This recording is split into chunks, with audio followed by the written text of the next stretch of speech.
Salut tout le monde, c'est Vincent Zek. Aujourd'hui, nouvelle vidéo sur ma chaîne. Je suis donc sur Call of Duty Black Ops, la petite vidéo farnienne, tranquillou, relaxante, appelez-la comme vous voulez, que je vous avais promis. Donc, j'avais dit que ce serait au FAMAS, et ben non, finalement, j'en ai fait une autre ce week-end, donc le week-end dernier là. Et bah, c'est au L96, chargeur grande cap.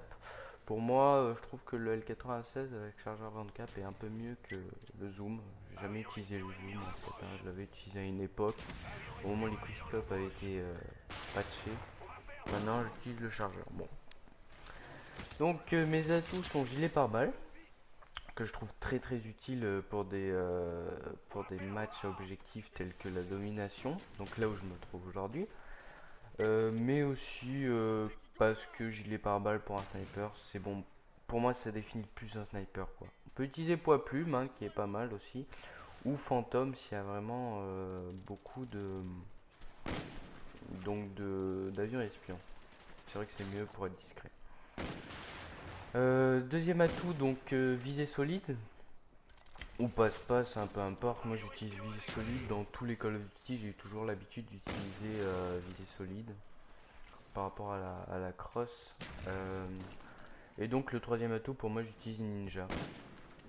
C'est l'atout que je trouve le plus intéressant dans le choix de l'atout 3. Marathon pour moi ça définit pas trop le sniper parce que ça fait trop brut, hein. Rusher avec un sniper c'est vrai que c'est tout le temps difficile. Là vous avez vu que j'étais resté derrière sa voiture un peu, bon on va dire, je ne campe pas mais je reste un petit peu en retrait par rapport à aux autres équipiers. Donc voilà, vous allez voir que ce début de partie est assez, comment dire, assez difficile pour moi. Mais bon, vous allez voir que la deuxième partie de la vidéo est beaucoup plus intéressante. Et c'est là où je vais vraiment faire pas mal de trucs sympas avec le sniper.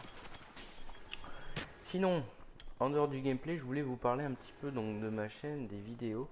Vous avez sûrement remarqué que la dernière vidéo date de 5 ou 6 jours, je ne sais plus, enfin pratiquement une semaine.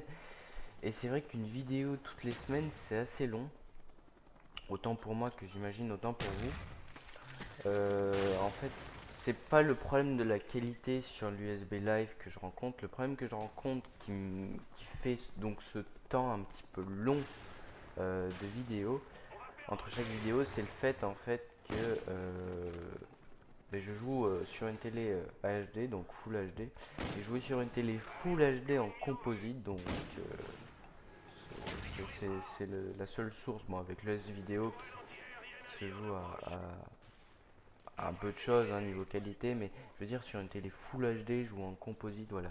Vous imaginez un peu la qualité, et c'est vrai que c'est difficile de proposer des gameplays sympas quand on voit la différence de texture entre de l'HDMI ou du composant par rapport au composite. Donc voilà, c'est le problème que je rencontre, j'arrive pas à vous montrer, à faire de bonnes parties en composite. Donc là, vous l'avez peut-être remarqué, mais en fait, cette partie vient directement du mode théâtre. Donc tout simplement, pour moi, je trouve que c'est plus intéressant de jouer sur le mode théâtre. Parce que ça me permet de jouer en HD et donc après de vous proposer le gameplay. Donc j'ai juste à le récupérer en composite.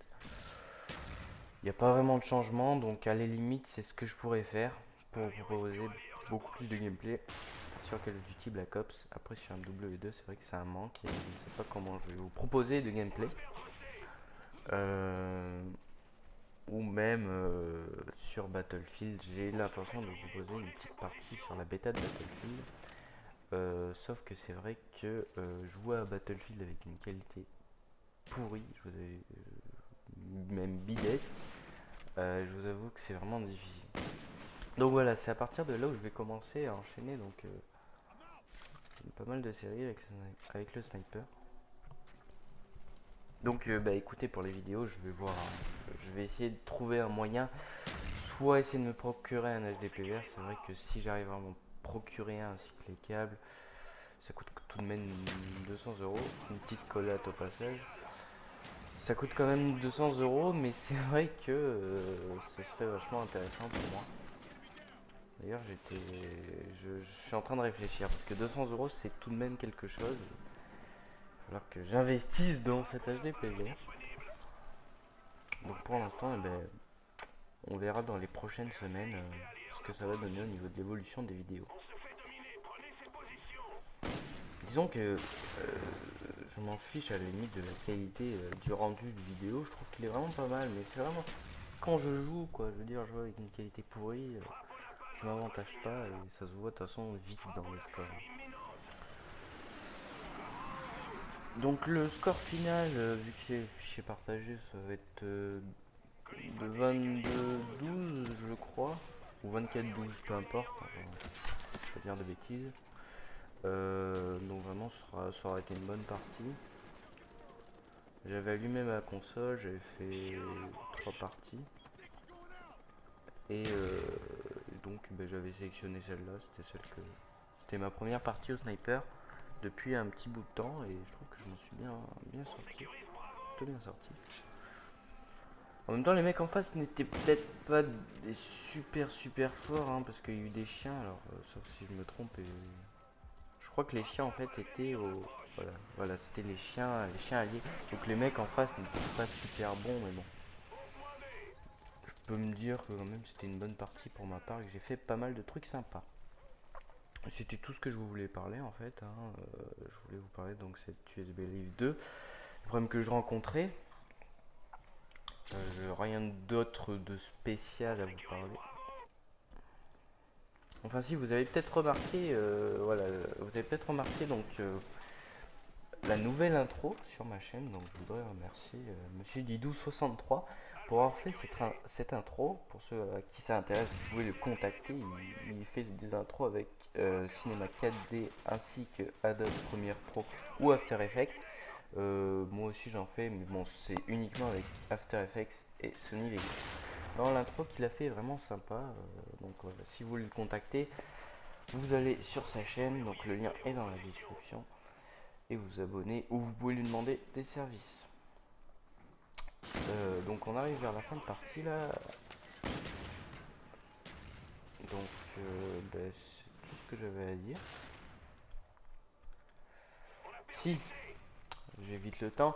Je voulais dire donc que sinon pour cette USB Live j'y repense, c'est vrai que Sony il faudrait qu'il puisse autoriser 2 sources vidéo donc sur la PlayStation 3. Par exemple mettre d'un côté sur une télé le HD et sur une autre sur une télé musulmane, enfin une télé catholique, un petit jeu de mots au passage, catholique, musulmane, enfin voilà, vous avez compris, bref. Euh, donc voilà, donc puis que Sony puisse autoriser ces 2 sources vidéo comme ça, par exemple avoir à la fois la composite, donc que je puisse enregistrer et jouer en HDMI. Donc voilà, c'est la fin de la vidéo. Petit score, donc 22-12, 24-12, je ne sais pas, j'ai pas regardé. Donc j'espère que cette vidéo vous aura plu. Donc n'oubliez pas le petit pouce vert. Et donc de vous abonner à ma chaîne si mes vidéos vous plaisent. Enfin voilà. Et donc je vous dis à la prochaine pour une nouvelle vidéo. Allez, salut tout le monde.